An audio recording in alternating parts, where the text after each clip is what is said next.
Welcome to week 7 in OSH 200. Up to this point, we've talked about various trailing indicators. What are some of the problems and limitations associated with relying solely upon them? And then we looked in week 4 at a strategy for developing leading measures of safety performance, identifying the key performance indicators of safety, and introducing some of the math and statistical tools we'd use in that process. Then, in weeks 5 and 6, we took a look at some of those fundamental math and statistical tools we'd use. In week 7, and as you'll see in week 8, we're talking about some additional strategy associated with developing a safety performance measurement system. In other words, we're looking at how do we make a system that incorporates both trailing indicators and the leading indicators to drive safety performance within the organization? So think of week 7 and week 8 as kind of the wrap up, the encapsulation of all of the concepts that we've discussed in weeks 1 through week 6. Two specific topics in week 7 deal with safety incentives and then balancing and fine-tuning safety metrics. I want to spend some time talking about safety incentives because it's something you're going to undoubtedly, if you haven't already, encounter in the world of occupational safety. Traditionally, we've used safety incentives to drive short-term change and just simply reduce injury numbers. Organizations have seen some short-term successes with safety incentives that are often even considered safety gimmicks. The question remains, though, the traditional approach to safety incentives, does it really lead to improved long-term safety performance? Does it present other risks to safety performance that may be detrimental? Additionally, may it present legal or retaliation concerns under OSHA? So that's what we're going to dive into when we talk about safety incentives here. Really encourage you to read the associated chapter of the text that deals with safety incentives, because it dives deep into the topic, whereas this lecture is just going to talk about the main points that are covered regarding safety incentives and safety performance. And then after we're done with that, we'll talk about the concept of balancing and fine-tuning safety metrics. So first, let's talk about, what about safety incentive programs? I think it's wise for us to share some knowledge from Dean Spitzer here. See, there's a reference given. This reference is also contained in the text. But keep in mind, incentive programs can undermine safety efforts. When they're not done properly, safety incentive programs can actually undermine safety efforts, particularly long-term. When measures are tightly linked with rewards or the threat of punishment, the informational value of the measure becomes subordinated to its use for inducing people to exert more effort. And this is where the major problems begin. So no matter how many other things are measured, it's what's rewarded or punished that becomes the focal point. When the motive is strong enough, almost everyone will game the measurement system. In other words, we do what it takes to get the reward or avoid the punishment, not necessarily what the reward or the punishment is trying to motivate. So given the defects in almost every measurement system, strong rewards are bound to significantly increase the probability that the defects will be used for personal benefit and give rise to measurement dysfunction. Now, that's some fairly profound and deep wisdom that's given by Spitzer. But in other words, and in common terms, in how this relates to safety, because Mr. Spitzer is talking about incentives in general, not just safety incentives, is that many times when we reward not having injuries, those who receive the reward or the incentive, if you will, look at what was necessary to get it, not have an injury. It's not necessarily what was I supposed to do to have that end result of not having injury. It's just the result of not having an injury. And therefore, the incentive or the carrot that's dangled in front of them, they learn that they achieve this by not having an injury. That's not what we're trying to accomplish with incentive programs in safety. We're trying to motivate safe behavior. So traditional incentive programs that give the reward whenever an employee just has the desired outcome, such as not having an injury, just prompts more of not having an injury. Doesn't matter how you get there. So to sum it up, when safety incentives are linked to not having injuries, employees don't have injuries. They don't necessarily exhibit safe behavior, because we can have injuries and not exhibit safe behavior. So let's talk a little bit about the differences between some terminology. First, how would you define the term incentive? I want you to pause for a moment. I want you to think about that term, and I want you to think about what was contained in the text for this week that distinguished some of the terms of reward and incentive and recognition, because those are three key terms: reward, incentive, and recognition. And then what are some common concerns with incentive programs? I've already kind of given you one of the key concerns with incentive programs and safety, in that we end up sometimes incentivizing, motivating unsafe behavior because we're rewarding the lack of injury, not the presence of safety. And that's a big difference. There's a difference between intrinsic and extrinsic rewards. In the workplace, intrinsic rewards are generally a more powerful influence on behavior than extrinsic rewards. Intrinsic means the job or the career itself is inherently rewarding and desirable, i.e., opportunity for advancement, provides a sense of accomplishment, and it's enjoyable to do so. That means you don't have to incent me to perform a certain type of work. Now, I've always dreamed of being a professional musician. I love music. You wouldn't have to provide me an incentive in order to be a professional musician or to get good at playing an instrument. Why? Because playing the instrument itself is intrinsically, inherently rewarding to me. But most of us realize that sometimes the jobs we perform, or certainly the jobs that many of the line workers that we're safety professionals guarding their safety and health do, is not necessarily intrinsically rewarding. To many of them, it's a job. It is a way to make a living. It's not something they genuinely wake up in the morning desiring to do. Now, we hope that we make the job environment as intrinsically rewarding as it possibly can be, but we all know in reality that that's not always going to happen. So when we think about incentives, we are trying to provide extrinsic rewards that help improve and motivate and make folks more satisfied. Now, as we talk about satisfaction, let's talk about Frederick Herzberg's two-factor theory.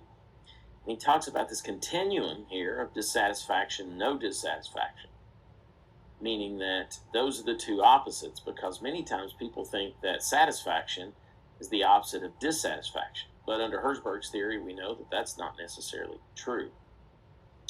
There are things that he discusses called hygiene factors that keep people from being dissatisfied, such as working conditions, the level and quality of the supervision, the leadership of the organization, in other words, the policies, how their policies are administered, which can be different than supervision and the people.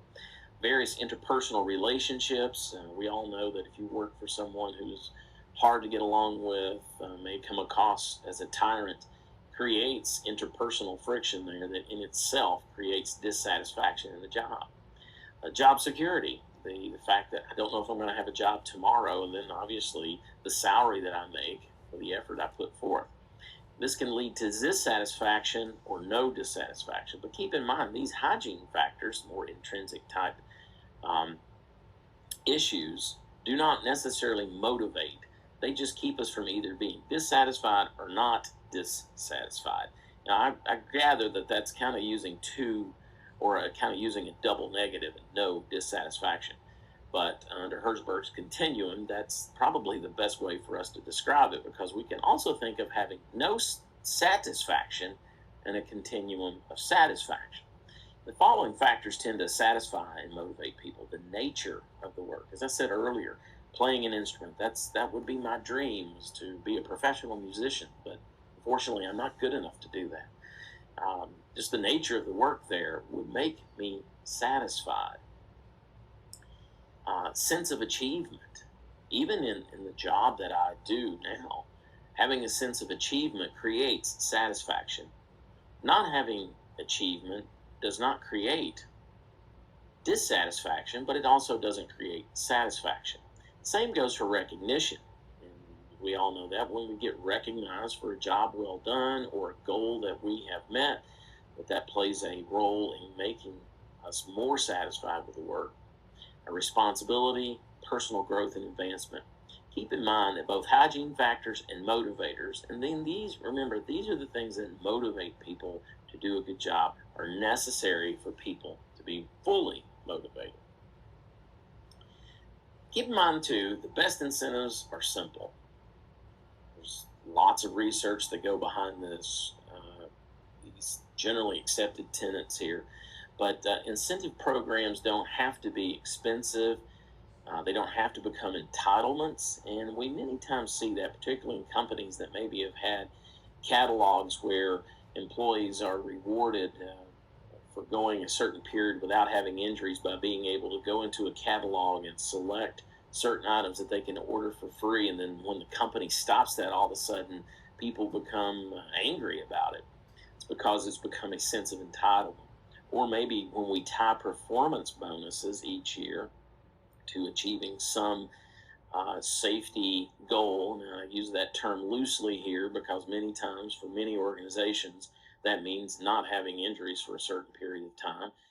Then we don't provide that. Employees get angry many times because they feel I'm now entitled to it. That was part of the performance bonus here.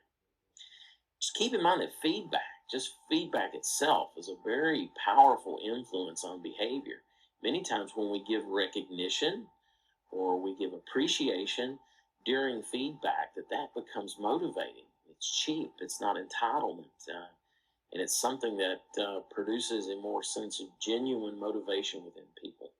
Focus primarily on feedback and recognition, the best incentive programs that are tied to safety performance, true things we do for safety, where we're giving feedback on the safety performance, not the lack of injuries, and recognition for milestones in safety activities. Those are the best safety incentives, because sometimes we can simply incent the wrong behaviors in safety. Particularly see organizations that say safety first, but employees are rewarded almost exclusively for production. You've no doubt seen organizations that have those kind of signs that are placed up throughout the organization, and that say safety first, or safety is our top priority, or safety is our top value. And if you dig deeply into a lot of the behavior-based safety research, you'll see that values don't necessarily have rankings. But organizations put those signs out there. But when the recognition and the things the organization does that have the motivation effect that Hertzberg was talking about is only tied to production, it tells employees that safety first is just a slogan. It's just a cliche. It's not really what we do here. Now, I'm not against those signs if indeed safety is truly that part of the culture that the organization is truly committed to. However, just putting a sign up when that is not reality can incent the wrong behavior, and it certainly creates damage to safety culture. And when we reward just based on incident rates, commonly results in the behavior of false feedback. And by false feedback, we mean the organization is receiving feedback saying, we don't have injuries. And then they erroneously conclude that means we're being safe. Well, unfortunately, we can have no injuries or lower incident rates because we were lucky, not because we were exhibiting safe behavior. It also provides false feedback to the workers, because the workers may presume that their behavior is safe because they don't have the presence of injuries. But we know that that's flawed logic. So both the organization and the worker can receive flawed feedback or false feedback when we incent based on not having injuries. The best incentives are tied to safe behavior. The best incentives incent the activities that we perform to prevent injuries, not just the lack of injuries. And in many cases, not the lack of injuries at all. They focus on the activities and the performance that lead to no injuries. So in other words, we should not have incentives that are tied to injury rates and the reduction of injuries, or going a certain period without a recordable, without a lost time, because they do not motivate, certainly not long term, and they can give us false feedback. Now, even when we're setting up a safety incentive program the correct way, meaning we're going to tie incentives on safety performance, meaning safety achievements, such as our department had 100% compliance on personal protective equipment for this particular month. We want to make sure that the reward or the reinforcement, the incentive we're providing, is positive in nature, because we can choose to incent the right things but not do it in the proper manner. So this slide deals more with the manner. Keep in mind, positive reinforcement, any consequence that follows a behavior increases its frequency in the future. And it can be natural, it can be added, it can be individual or team. However, we find that what affects one person may not influence the other. Therefore, individual reinforcement or incentives can be extremely more powerful than team-based.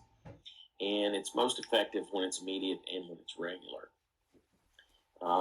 For instance, there are some workers who might not appreciate being recognized in a very, very public forum. And when we have individualized incentives, it could be an individual conversation from their supervisor or their supervisor's manager, or maybe even the CEO of the corporation. And it's one-on-one.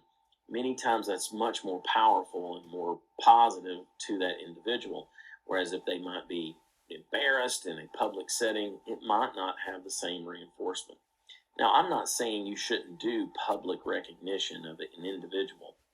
It's just making sure that it's done properly and in the proper context, and it's genuine and sincere, and the individual knows that it's coming so that they can properly prepare for it, because you want it to be a positive experience for the person who's receiving it. I've seen incentive programs that reward or try to motivate safe behavior. It's not tied to injuries, but it's the manner and how they give the incentive that there's a problem with. So as we wrap up this discussion on incentives, I want you to keep in mind, dig deep into the chapter of the text that's dealing with incentives for this particular week, because it discusses this in much more detail. But the huge takeaways is that safety incentive programs that are tied to traditional trailing measures of safety performance are problematic. One, it presents retaliation risk. Organizations are scrutinized by OSHA for having those kind of incentive programs because there's a belief, and most of us in the safety profession would agree that there is some logic behind this, that it might foster a culture of underreporting injuries. That's a legal reason, but really the management and the performance angles of avoiding incentives that are tied to injury rates is more powerful, because they don't have long-term impact.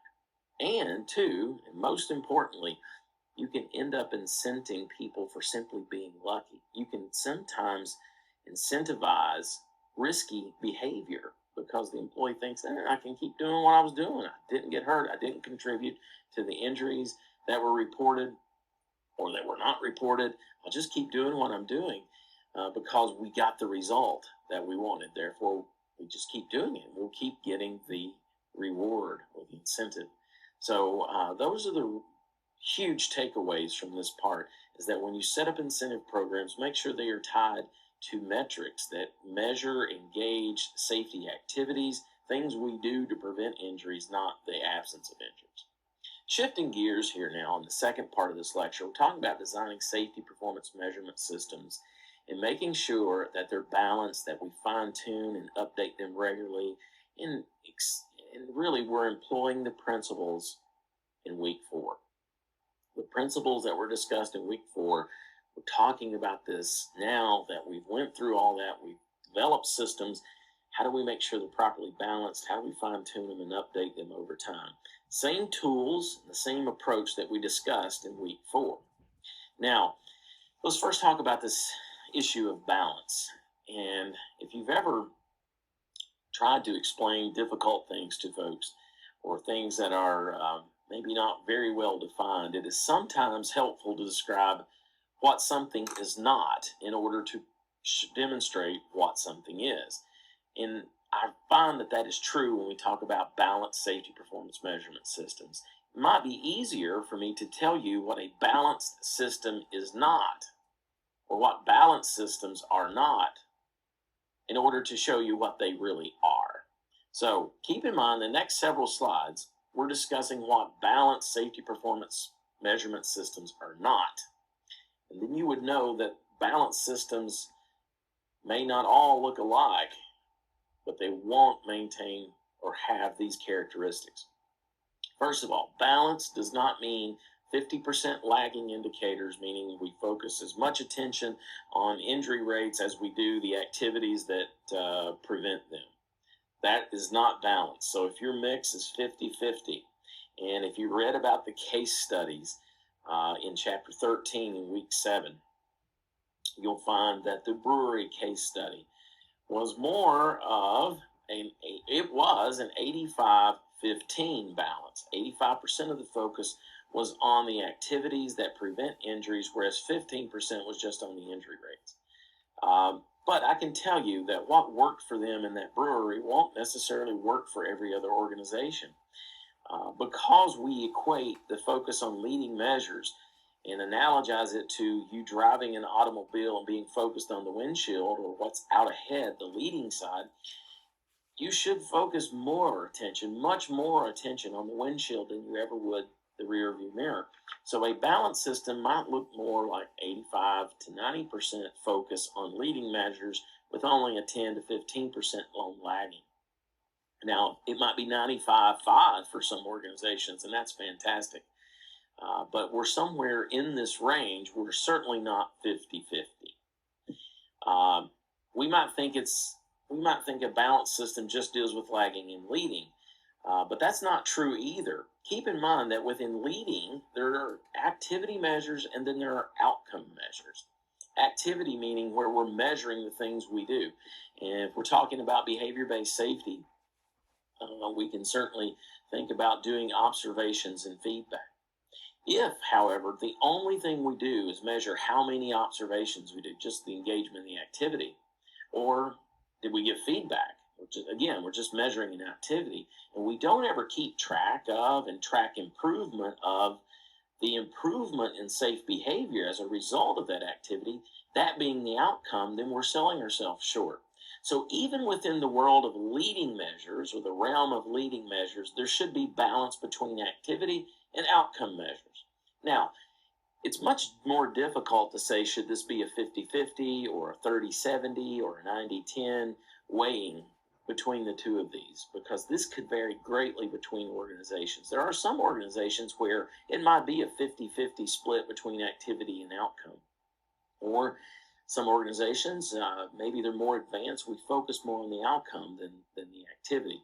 So that is something that is very much a case-by-case basis. So within the world of leading measures, keep in mind that there should be a balance between activity and outcome measures. So again, a balanced system is not a 50-50 or an equal mix of lagging and leading.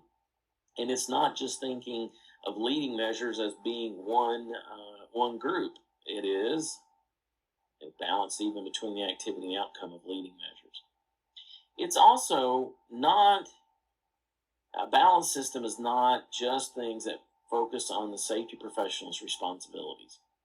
Many times, safety professionals will come up with programs, or they'll come up with training systems and safety management systems that they're extremely proud of. And by rightfully so, they should be. And therefore, the safety professional in their mind thinks, well, our metrics should be tied to these key programs that we've developed. Well, that's not always the case. Some of those programs are absolutely critical. Maybe they prevent, fatality and catastrophe risk. But if we have extremely low exposure, low risk, and we do a risk assessment on it, sometimes those aren't necessarily the mix of what we focus on. Although the safety professional might be extremely proud of it, it might be a program that they sink a lot of time to in the safety department, it may not necessarily line up with the organization's safety objectives and purposes. The overall arching end goal for the safety department in promoting the organization's safety objectives is what should be the focus. So it is a balance between those key responsibilities and programs that the safety department manages and what are those that really achieve the organization's overall purpose and objective. It's also not a balanced system is not one that's primarily focused on high frequency and low severity risk. In reading the case studies, you read the case study regarding Mr. Paul Wirtz, you will see that that system was focused on low frequency yet very high severity risk. Whereas if you read the brewery case study, you'll see that they were focused primarily on high frequency and low severity risk. Well-balanced safety measurement systems look at both the high frequency, low severity risk and the low frequency, high severity risk, and they create a balance between the two. And it should be based on the risk assessment, the risk that is involved here for the organization. It's really both. Like I said, the brewery case study, you see one that does a great job dealing with, in my opinion, the high frequency, low severity risk. Although its design didn't mean that they had to, that's what it became. Whereas the Wirtz case study dealing with the metal products manufacturer, or the metal industry, was all focused on the low frequency, high severity risk. It's really both. It's not an and or, it's both. There should be focus here. Something else that balanced and fine-tuned safety performance measurement systems are not is they are not static. They have to change over time. Safety performance measurement systems are just like a house. Once it is built, once it is put in place, it might be working great at that particular time. But as time goes on, things change. Organizations change. Things become outdated. Processes change. Maybe even priorities within the organization change from a business standpoint. The safety measurement system has to also change with those. Doesn't mean it has to always be reinvented, but it should be adjusted. It should not be something we put in place and we know these are our 4 or 5, 6, 7 metrics that we focus on forever. Those change over time. Safety measurement systems are not static. They are meant to be dynamic. And why do we want to change them? Why do we want to fine-tune them over time? Well, I could summarize this by simply saying we need to connect the dots. We need to make sure that what management is focused on is clearly communicated to the lower level worker, and that the metrics we are gauging employees on and their scorecards, their objectives, they match what upper management is focused on. So maybe there's a goal for the organization in reducing cost and reducing risk, hopefully overall, and that the activities that we measure employees on, the outcome of their activities, are tied directly to this organizational goal. And if we don't update measurement systems over time and we don't keep up with this connection between these two dots can be broken. If we don't fine-tune the measure program and we keep measuring and scorecarding the employees on a strategy that's 25 years old, when management and the organization and its goals and objectives have changed, there's going to be a disconnect and problem, and the value of the safety measurement system will not be perceived the way it was when it was implemented and implemented successfully. Now, another reason we fine-tune the metrics is because we want to continually evaluate our hazard controls to make sure they're effective. The efficacy of our hazard controls need to be evaluated over time because technologies change, processes change, and if our measures are not fine-tuned to match our improvements in preventing injuries, then we're missing opportunities for continuous improvement down the road. Another reason is we want to improve the measurement system. If you think you will have a perfect safety performance measurement system the first try out of the gate, you are sadly mistaken. Safety measurement systems are complex. It takes time to hone and fine tune them, make them work the way they're supposed to. And we need to continuously improve the measurement system. Even the best safety professional will not create a perfect safety measurement system. They have to continuously improve them over time. And this all ties into achieving the long-term objective of reducing risk in the organization, being better at identifying hazards, and being better at controlling those hazards. Making sure that what we do to prevent injuries remains effective and continues to be more effective over time. That's our long-term objectives.